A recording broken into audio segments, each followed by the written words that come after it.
Hey YouTube, 6200 here again, back again with another video. And today I wanted to talk a little bit about um, how women don't have men's integrity. Right? And this, of course, continues the Married Man Advice 101 series.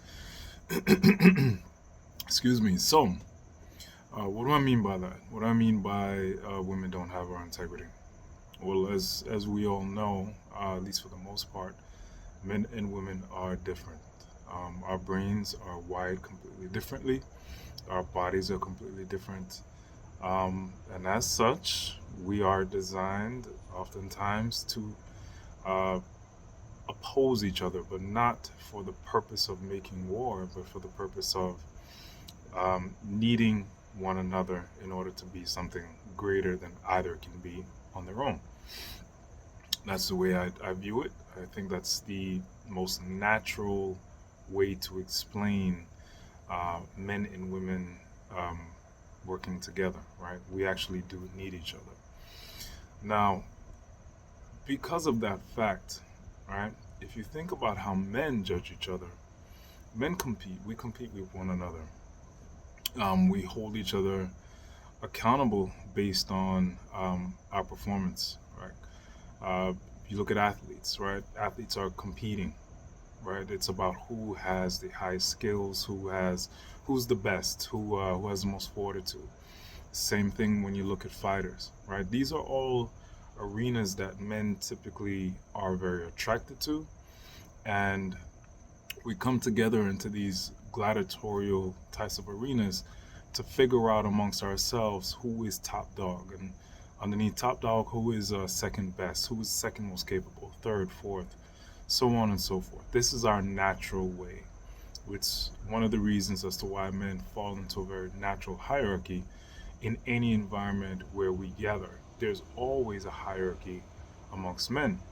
And the reason that this hierarchy develops is because of our innate integrity. Now, I'm not saying that men are perfect. Of course, we're not. That's not the point. The point is we are driven uh, based on our need to succeed, our need to perform and outdo one another, right? It's how we, being top dog, what do you do? What's your reward for that? Well, your reward is procreation. You get to pass your genes on. You get a sense of, there's a sense of accomplishment, recognition, where your name, like I said, lives on, whether it's through your child, whether it's through your victories, your legacy. It's all tied in together as being a man. It's different for women, right? Women don't compete in a gladiatorial arena um, for a man. It's not the same thing. It's vastly different. In fact, I'll just pose it this way: when is the last time younger married man or a guy who's in a relationship, when's the last time your wife or girlfriend took blame for something going wrong? Go ahead, I'll wait. Or better yet, I can just answer the question for you because the answer is almost never. Right? It's very rare that a woman will raise her hand and say, "Yeah, um, this is all my fault, honey. I'm so sorry." It's not impossible, but it's not a woman's default move. And the reason it's not her default move is because she's wired to not take the hit, to not take the responsibility for whatever goes wrong. And it's not to say she's not responsible. She is. Just like a man is easily responsible for what goes wrong. Women are responsible for their bad decisions too. However, that is not their survival instinct. Our survival instinct, as I mentioned, is to compete because we're not looking to attach to another man to survive. It's on us to perform, it's on us to strive, it's on us to suffer. And it's our reward when we go through this process because we know that that's how we survive. We also know that no one else cares about our own welfare. So we have to pick up the ball. We have to pick up the sword. We have to pick up the weapon, whatever it is, the task. For a woman, it's not like that. They're wired to find the capable man that they either saw compete and win, or they believe has the potential, the skill set, the drive, and the fortitude to compete and win. That's how they're wired. So they're not wired to pick up the heavy axe and chop down trees. That's not the way they're built. They're built to find that man that you are trying to be, or maybe you already are. This is why women don't take responsibility and don't take accountability, because they're built differently. Their bodies are differently. That's why they look the way you like them to look. You like the titties and the ass. You like that. It's attractive to you, right? That is your potential reward for completing your task and possibly being top dog. That's the whole draw. So we have to stop assuming that a woman is going to uh, hold herself to the same level of account. She's not. In fact, although we need her to, she's not going to on her own, right?